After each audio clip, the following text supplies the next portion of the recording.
my advice is that it's just crap and it's gonna suck. And I don't have a lot to say because you have to go through it.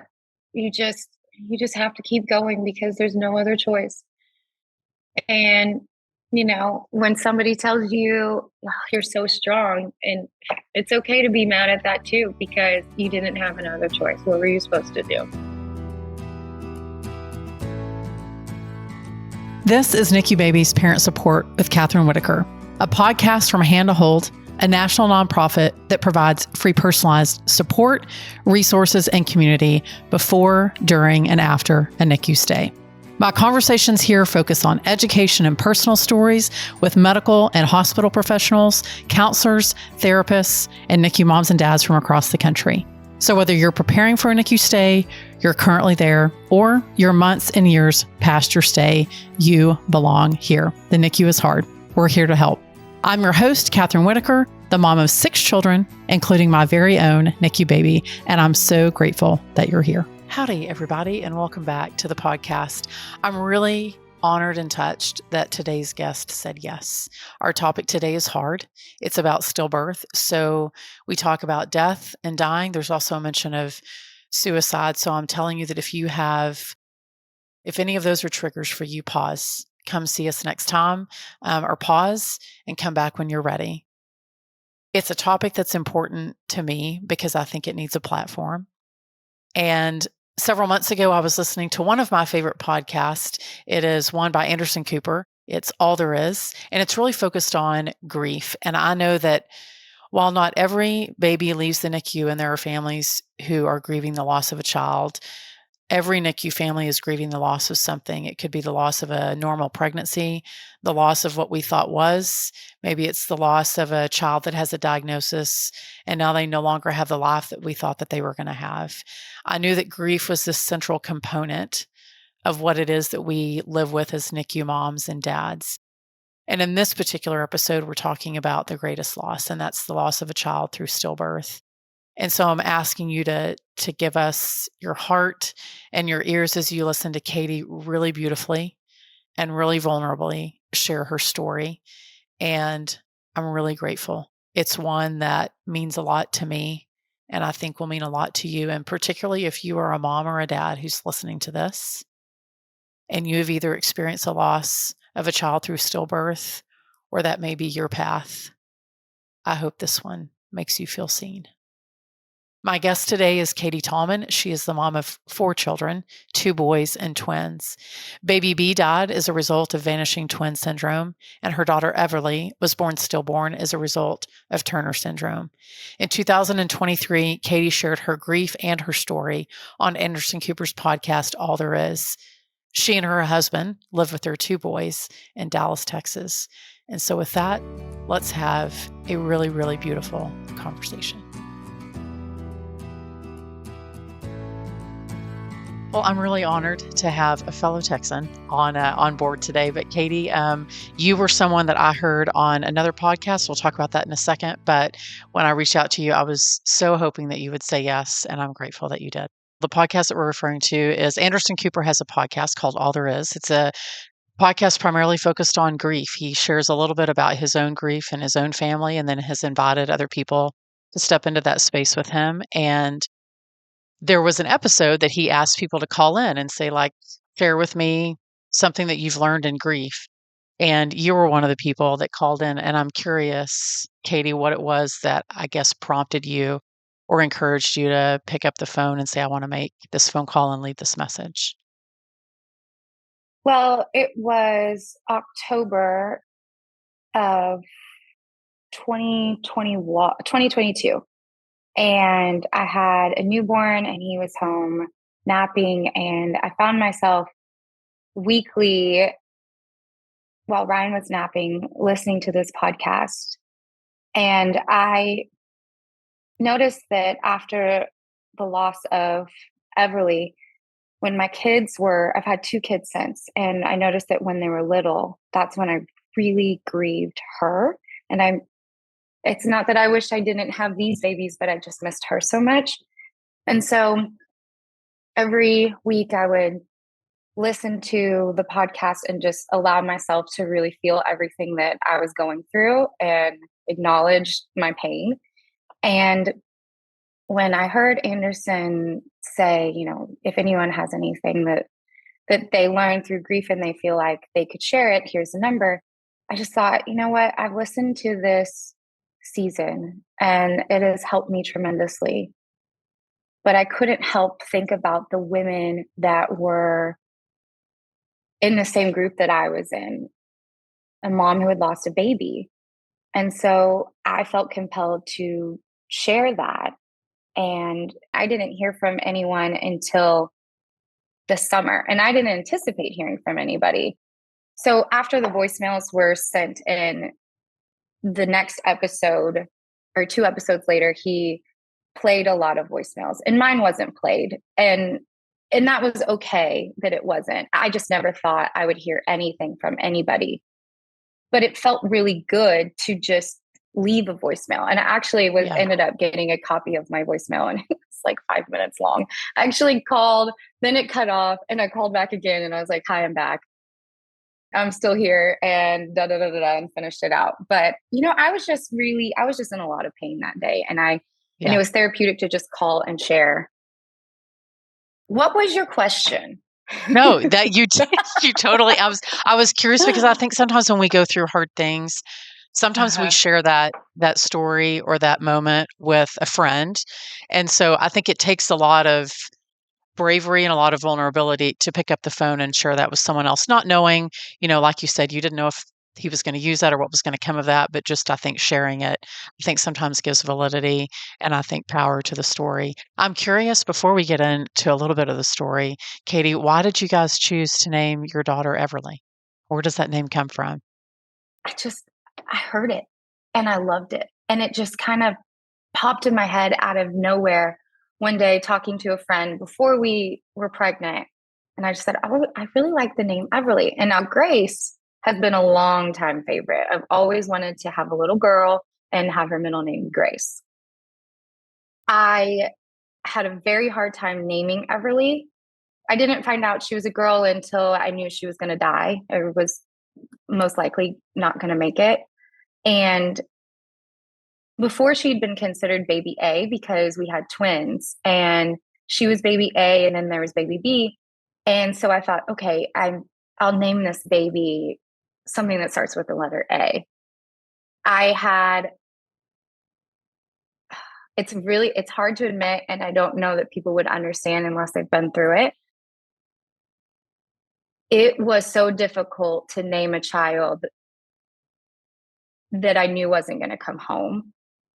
And it sounds terrible, but I almost wanted to save that name, it sounds awful, but I was like, okay, when I found out she was going to die, I was like, okay, I'll give her an A name and it's all right. We'll start over. And when I found out she wasn't going to make it at 12 weeks, I assumed that she was going to die the next day. And it wasn't until she was with me until maybe 18 weeks that I was brave enough to give her the name that she deserved. And yeah. So Everly, the name just kind of came to me one day before I was pregnant with her. Grace is just a longtime favorite. And that's her name.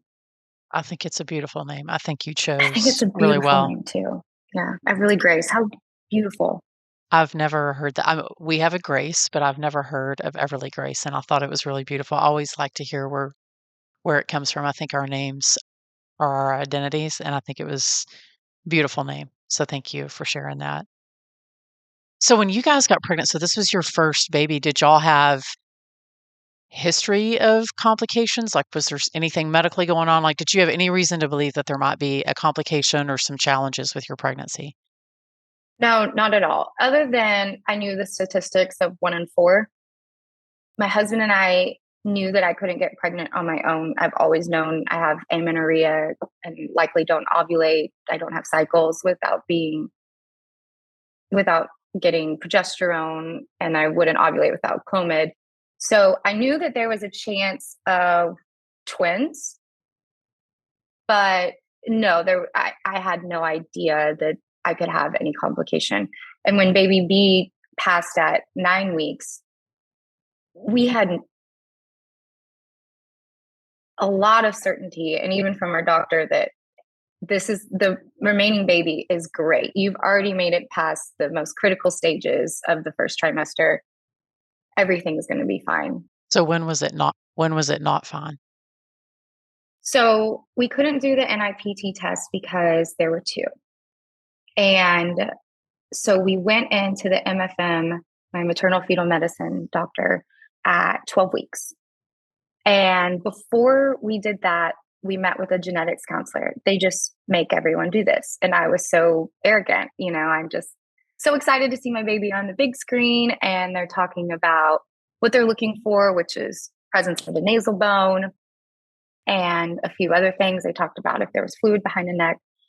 And so when we got in there, the sonographer was showing us the baby, and then everything got quiet. And she totally changed her tune. And so we knew something was wrong. But she couldn't tell us. And then when my doctor, Dr. Reinhardt, came in, I had heard so much about him before, and I knew that he was a funny man and he was kind of happy-go-lucky and just a lovely person to be around and be in the same room with. But he walked in quiet. So we knew right away that there was something wrong. And he showed us that there was fluid behind the baby's neck. And he asked me if I wanted to do a CVS procedure. And I agreed to it immediately. He asked me if I needed the weekend to think about it. And no, I wanted to do it right away. I believe knowledge is power. And so they extracted fluid from my placenta, and I heard back. It was a Friday. I heard back on Monday, which was New Year's Eve, that my baby had Turner syndrome. And I, of course, over the weekend, my husband and I Googled every single thing that you could learn from a CVS procedure, and nothing was great.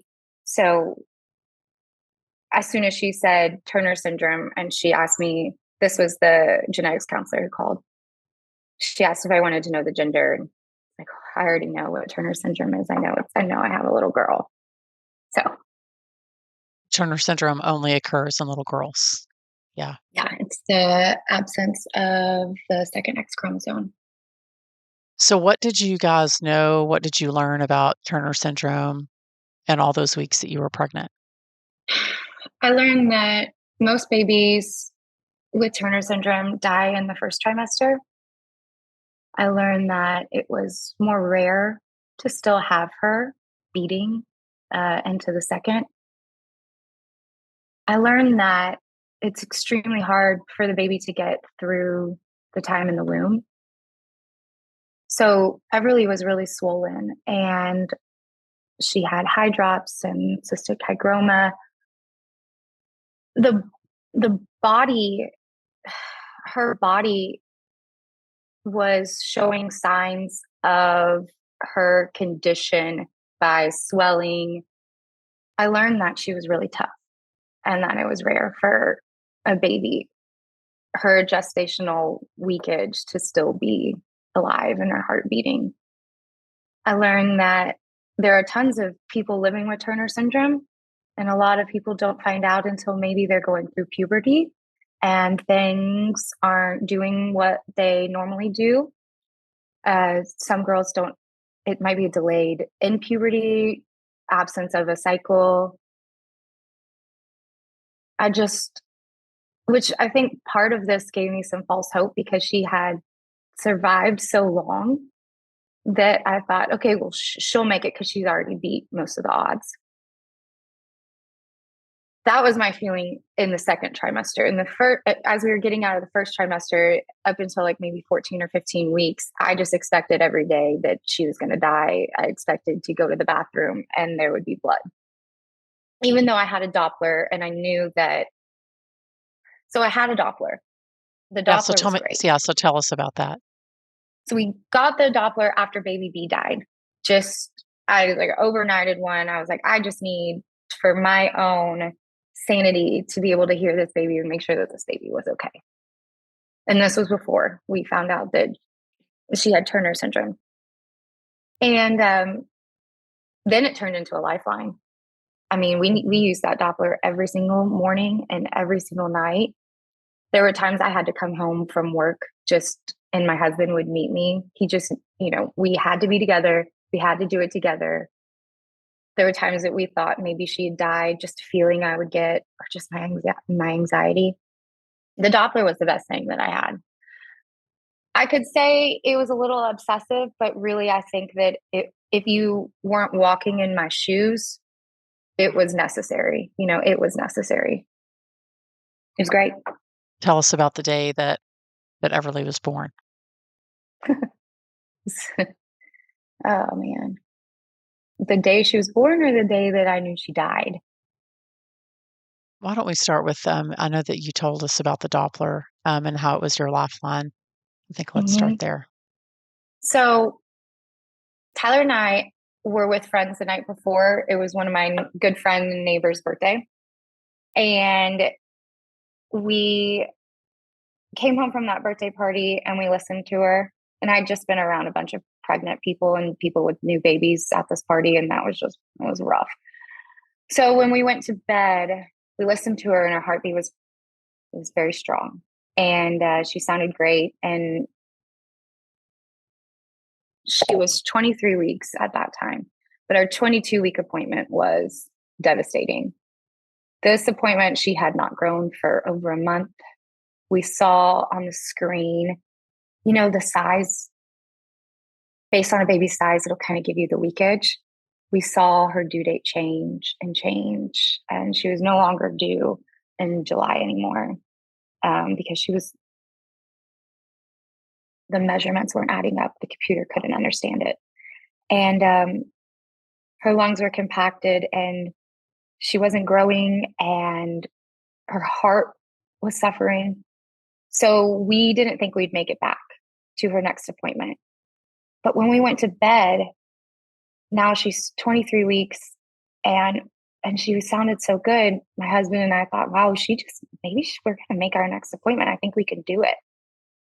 That week before, I had been to funeral homes by myself and trying to find her home. That was a whole nother thing, trying to figure out. Anyways, the next morning when we woke up, we felt different. We felt like there was no air in the room. And we looked at each other. We didn't say anything. And he grabbed the Doppler. It's so weird that we knew. We'd become professionals at this point at the Doppler. We knew exactly, and she didn't move. So we knew where she was all the time. She couldn't move because of her swelling.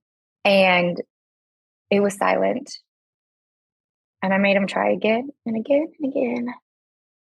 But he couldn't find her. And my husband was the one that kept saying,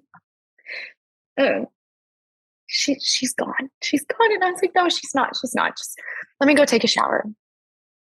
I called labor and delivery.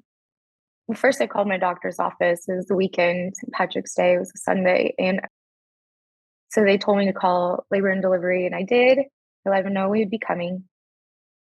I packed a bag. I did the whole thing. And I remember feeling I was starving. I was hungry and I needed to eat before.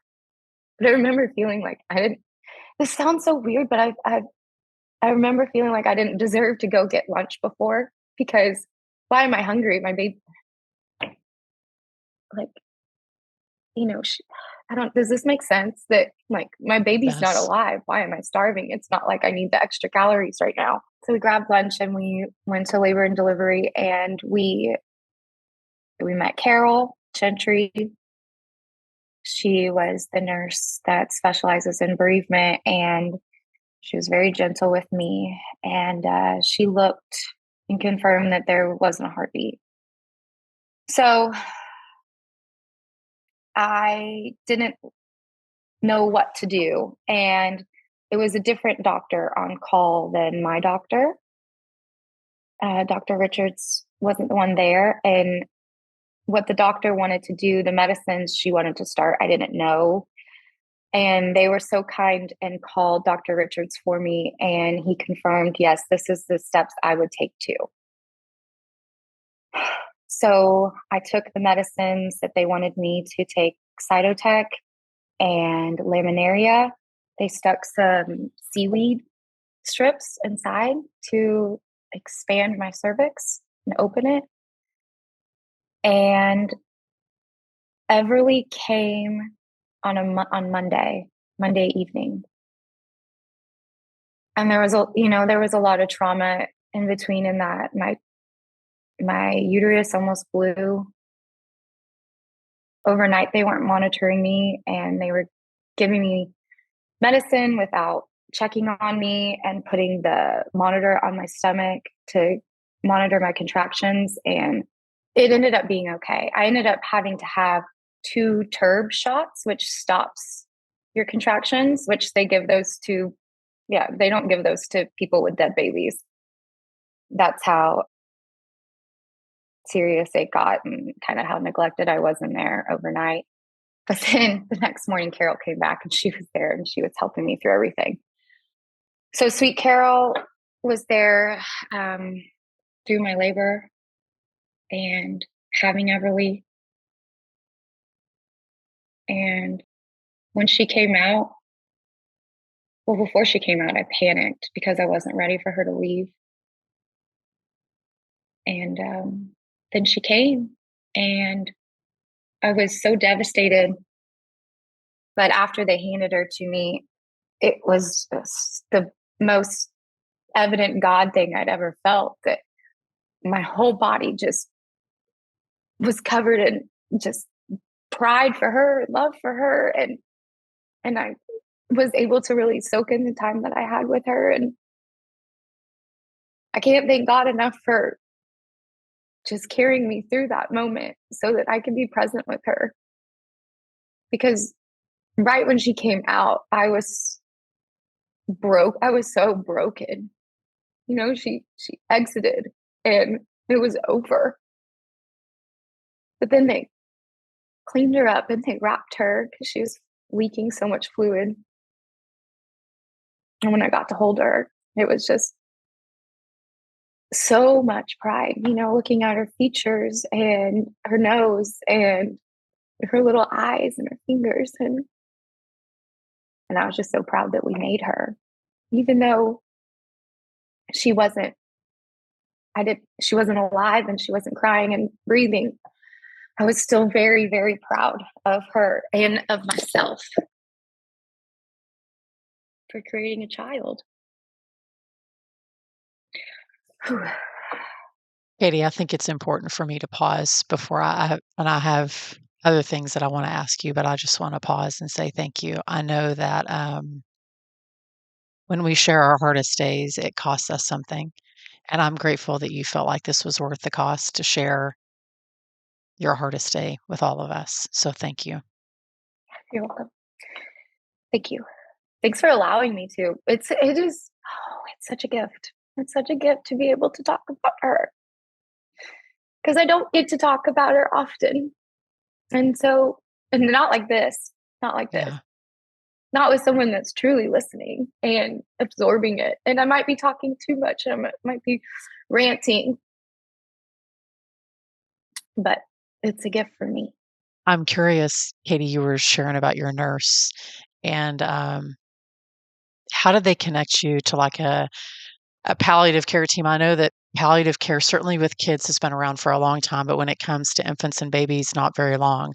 And I'm curious what the hospital did or what your maternal fetal medicine doctor did, knowing what they knew. How did they help your family through what they suspected that would be a difficult day in delivery? Well, Dr. Reinhardt, my MFM, he came. Carol saw him in the hallway. I met Carol on the Sunday, but now this was Monday morning when Carol started her shift again at 7. And she saw him and said, I know Katie would really appreciate it if you came by. And he did. And it was lovely. And I asked him if he would show me her one more time. So I got him to wheel in the machine so that I could look at her again, just in my stomach. And that was great. It kind of just took away some of the second guessing. Yeah. And he was just really gentle with me. And Carol, I mean, she made sure that I had everything that I needed. And the cuddle cot that I really got to be in was actually a cot that she had donated that was her baby's bassinet that they converted. Yeah, I know. Mm.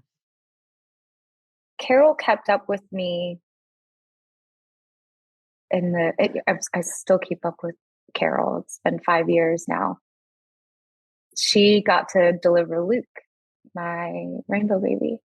And before I got there, because it was an induction, I had no idea that that's what I needed until my OB had told me that a lot of women that have been through loss find the end of pregnancy to be excruciating.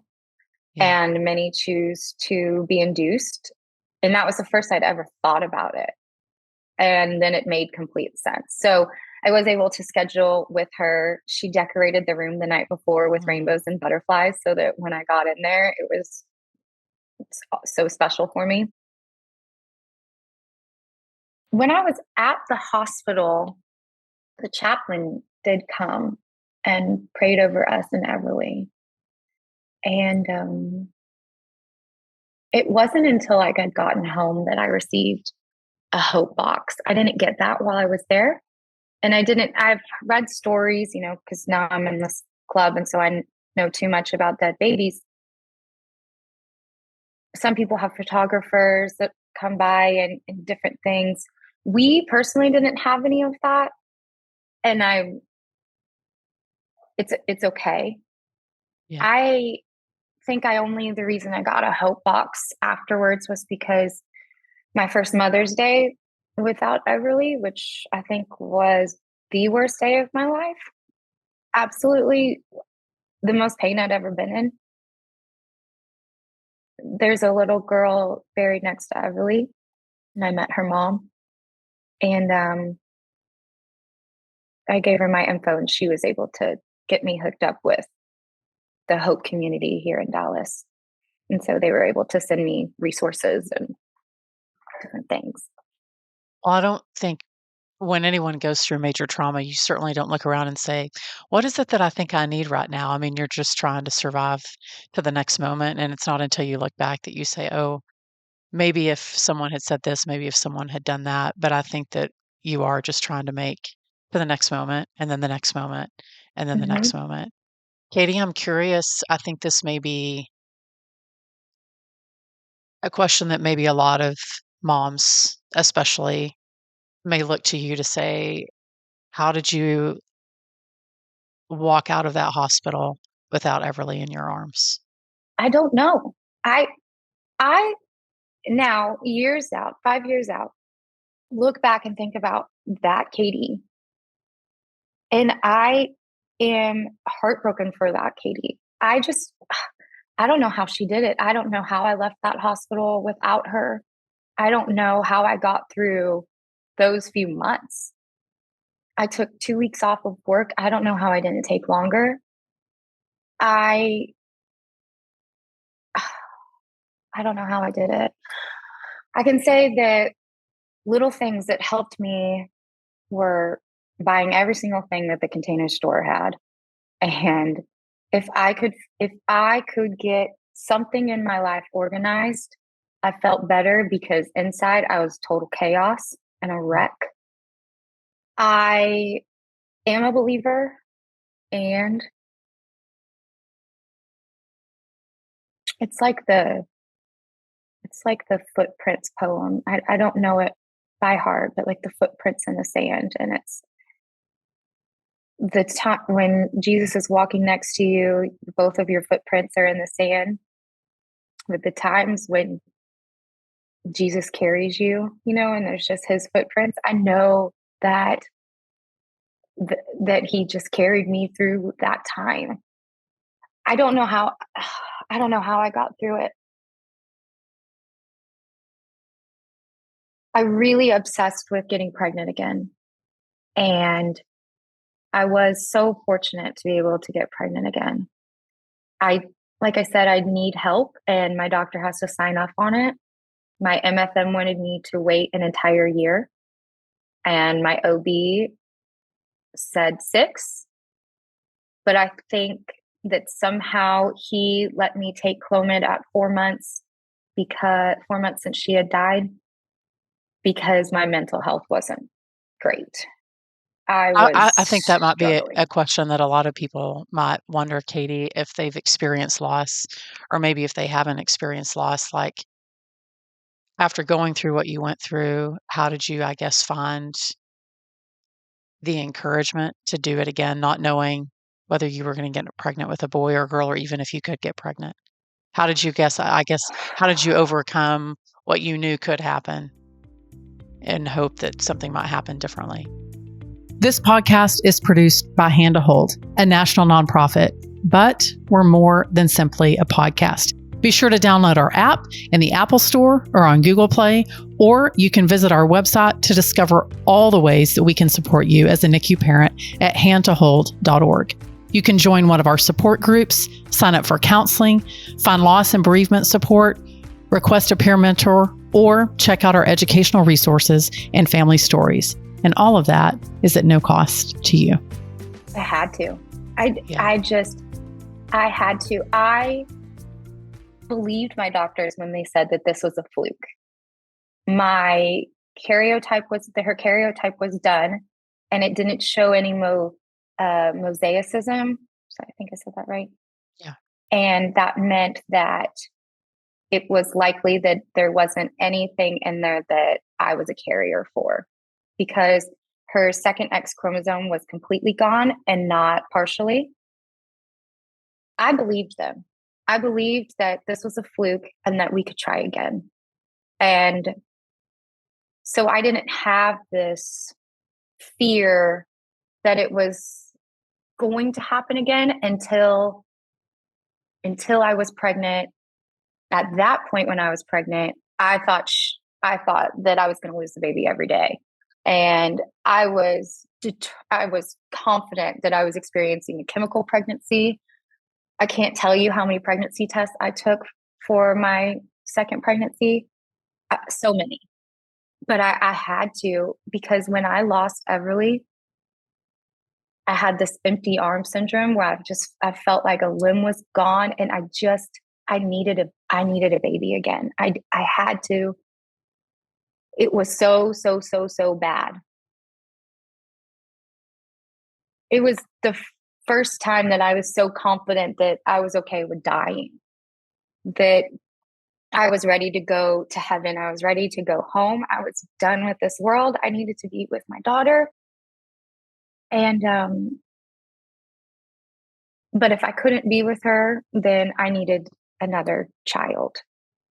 And I got so lucky that we got pregnant the first round of fertility medicine. I don't know how I got through those first few months. Right. I don't know.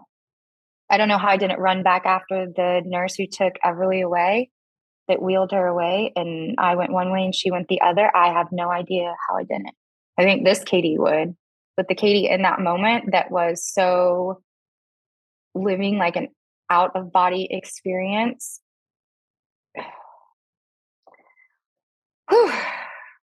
No, I know that there's a mom listening to this, Katie, that needs to hear those emotions and that needs to hear your perspective, because I think it may help her heal.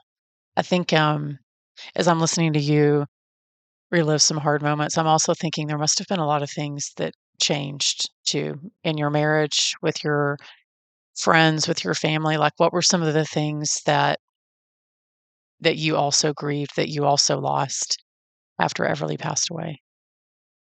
You are so right. I had a lot of friends that were there for me while I was pregnant, checking on me, wanting every doctor's update every time I had an appointment, really reaching out to me. But when Everly died, crickets. I didn't hear from people. They didn't know how to talk to me anymore. And if I did talk about Everly, if I was brave enough to talk about her, I was shut down easily from people. Some people told me I needed to move on. I had family members tell me to move on. I had people tell me, hurry up and get pregnant again, even though I just buried her. I felt really alone in those times because no one could talk about it. And I was in this group of girls here in Dallas, a friend group, and either everyone was pregnant or those who weren't pregnant had just had a baby. And so nobody knew how to talk to me, and they were afraid to talk to me. And they thought they couldn't bring Everly up because it might remind me that she died. Like you forgot. Right. And I know that those who have experienced this know that you never forget. And it is a blessing to be able to talk about someone that you lost and you loved. So it was a very difficult time. And I'm still struggling with some of those relationships and the relationship with my family because they still can't talk about it. Doing the podcast with Anderson, I don't think my parents loved it. I think my dad's very much a person that's bootstraps and move on. We don't talk about that stuff. And if you do talk about it, why do you talk about it so much? It's okay that it hurt, but move on. I noticed though that the same people that weren't there for me and haven't been, they're lucky. They haven't been through something like this. Right. They haven't had a child loss. My husband, he didn't leave my side. We didn't leave each other's side. I played tennis. He would come to all my matches. He never left me alone, which was good because he knew I was so fragile. But we grieved it differently. I stayed home and wanted to be here because when I went out, questions happened. Whether it was the person at the Tom Thumb grocery store asking me if I was pregnant, or even when I was pregnant, somebody asking me if it's a boy or a girl. Just things were hard. So I stayed in a lot. My husband spent a lot of time out with friends. And we just grieved differently. Yeah. There were times, I remember one night we were in a fight, maybe a few weeks after Everly died, and he told me that you're different now. And I screamed at him like I'd never screamed before. And I said, I am, and I will never be the same. So we just had to learn how to work together because he kept wanting to fix it. I would come home from work and I'd be crying before I even stepped inside, and he'd see me and say, what's wrong? What do you mean, what's wrong? Everything's wrong. She died. Stop asking, just hug me and tell me you're sorry. And pour me a glass of wine or something. So, but we found our way together, and we learned and started giving each other grace and respected what each other was going through and made it stronger, thankfully, because the statistics aren't great with couples Right. who lose a child. It's really hard to grow together in that. So, Katie, if you had to summarize grief today, life today, what would it look like? It's still messy, but it's better. It's I've definitely learned to live with grief better and to walk with it. And I know that now I give myself the grace that I didn't give myself maybe after she died, right after she died. I I don't really know how to answer that.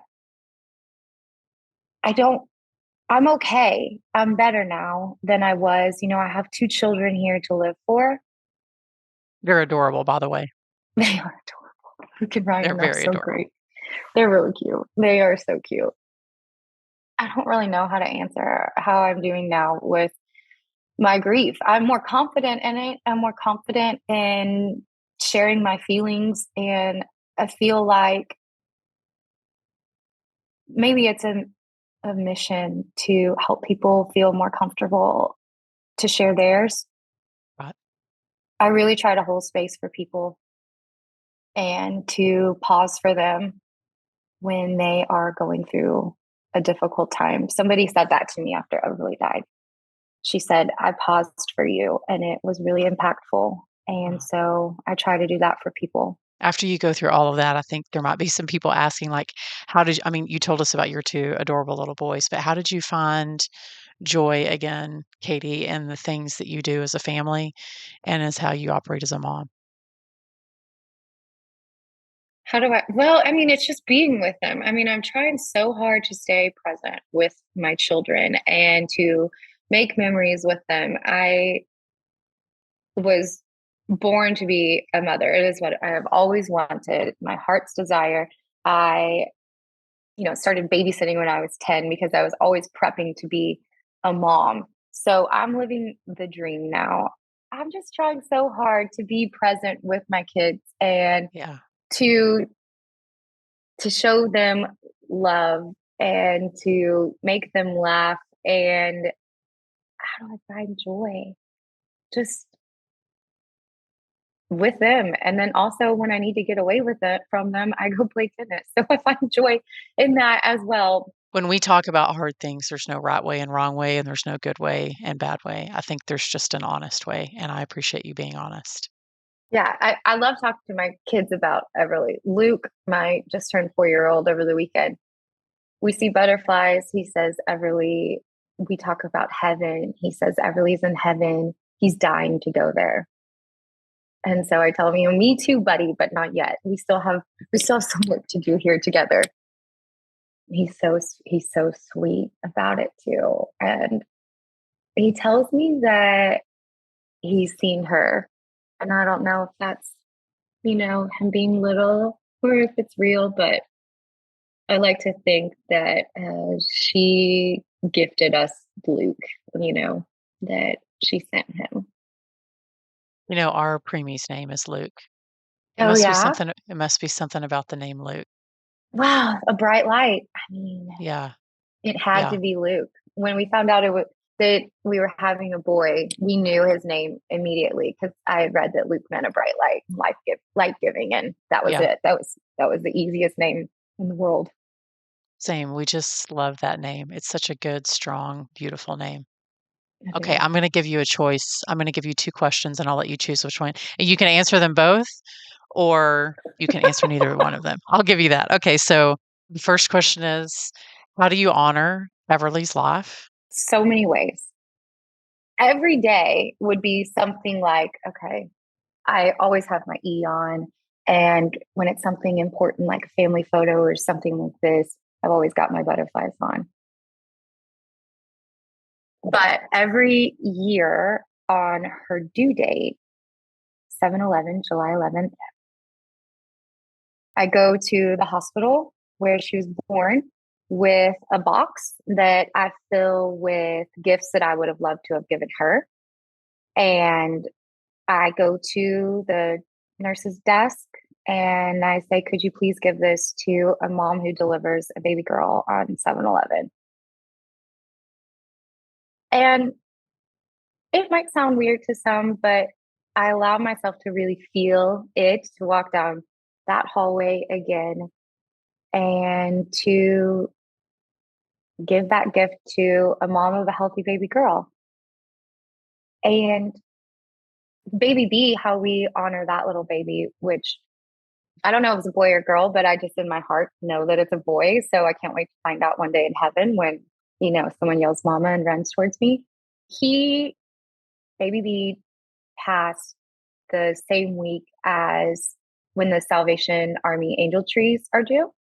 And so every year I adopt a little boy that would be the same age as baby B and buy everything on the list and try to include all the stuff that, my kids play with and love, things that I would buy my kids too. So that's some of the ways that we honor our children. And also, if you were at my house, you would see there are butterflies everywhere. Let's see. There's like a book on butterflies back here. I have butterflies on walls. I have like those baccarat, like crystals, you name it. We got butterflies everywhere. I love that. I love it. Tyler gives me a new baccarat butterfly every Mother's Day.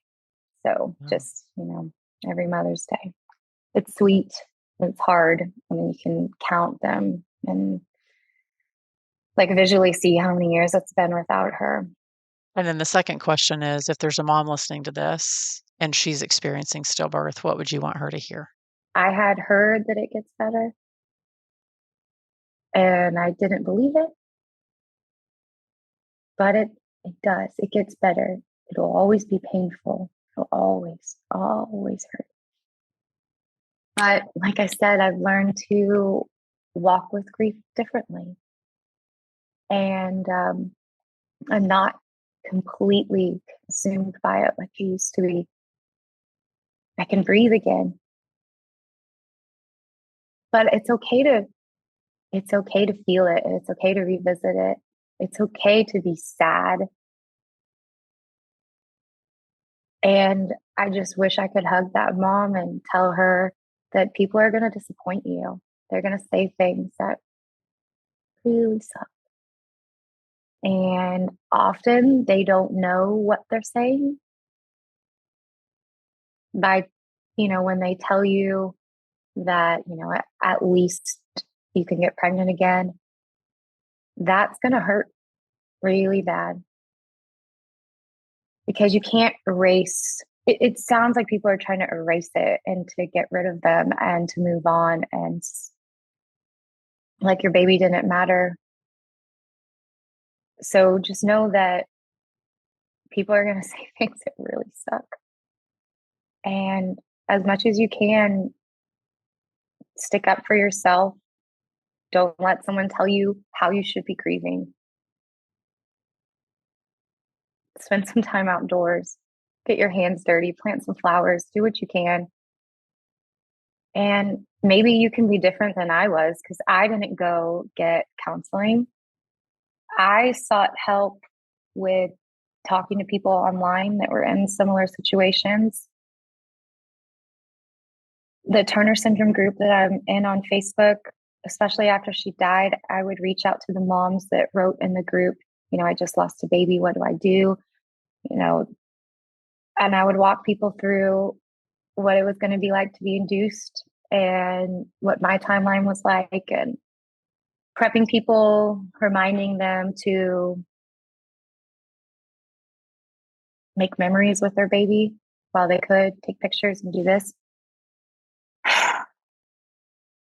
A mom going through it, I'm so sorry. And I wish I could give you a hug, because it is rough, but you'll be okay.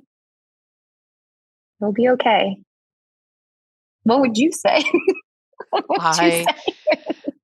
I haven't lost a baby in that way, but I would say that you should listen to my friend Katie. I think she has wise advice. My advice is that it's just crap, and it's gonna suck. And I don't have a lot to say, because you have to go through it. You just have to keep going, because there's no other choice. And when somebody tells you, oh, you're so strong, and it's okay to be mad at that too, because you didn't have another choice. What were you supposed to do? Right. Katie, thank you I loved hearing about how you guys celebrate Everly's life, but I also I love the heart of a mom, that you love all your children, all 4 of them, and that you have 2 here earthside that you get to love every day. But I'm grateful that you shared your story, because I know that there is a mom, there is a family out there that will see this podcast as the hug that she needs to get to the next day. So thank you. Yeah, you're welcome. And I'm sorry that I know I'm not all together, because It's that's okay. just grief. That's just what it is. It's not, as everyone knows, it's not linear. And I am a mess all the time, but I'm really great all the time too. I can look back on Everly with a fondness 95% of the time. I still, miss her, but I really just miss her for me, because I know that she's okay. I know that she's great, but I'm still sad for me. I'm still sad that I don't have a little girl. I don't know if we're going to have more kids, and I know that what's missing is, well, really what's missing is her, and I don't know if having a little girl would make me feel any better at all, but it's okay to not be okay, but I'm trying every day.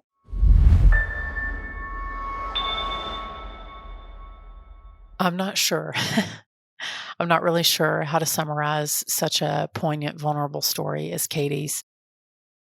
In today's 2-minute take, I think I first want to say thank you, Katie, if you're listening. I hope you are. I just want to say thank you for giving us the honor of hearing about Everly and of hearing about your beautiful family and of hearing about your journey. I think that there are more people that need to hear this story, and I'm grateful that I was able to give you a place to do that. There were so many moments that I would think I should write that down, and I just kept finding myself listening and nodding along and holding back some tears. And I think maybe that's the 2-minute take that I want you to hear today, is that our gift of presence is not to be discounted. Sometimes we want to say the right thing, or we want to do the right thing, and instead I think people are inviting us into their suffering so that we can accompany them. And they're not asking us to accompany them because we have amazing, soundbite things to say, or because we can do this amazing thing for them. I think the thing that it is that we can do for them is to simply be present and recognize that it's hard and that it is difficult and that it might be that way for a very long time. So as you accompany someone, whether it's through stillbirth or another kind of loss, I think I'm just encouraging you to not be afraid to be present. If you loved today's episode, please, as much as I did, please give it a rating over on Spotify or Apple Podcasts. But, I think you do us the greatest honor, really, by sharing an episode that you love with someone that you love. If you listen to it and you think, man, this person in my life needs to hear this, that I think is the greatest thing that you can do, is continue to share these stories and magnify them by sharing them with someone that you love. When you do that, we are always grateful. We will be back next time, and there are lots of things for us to continue talking about. And this is a little bit about what we'll be talking about on the podcast next time you tune in. You are not alone. Your child will be remembered. Your child mattered. Your grief matters, and it has a space.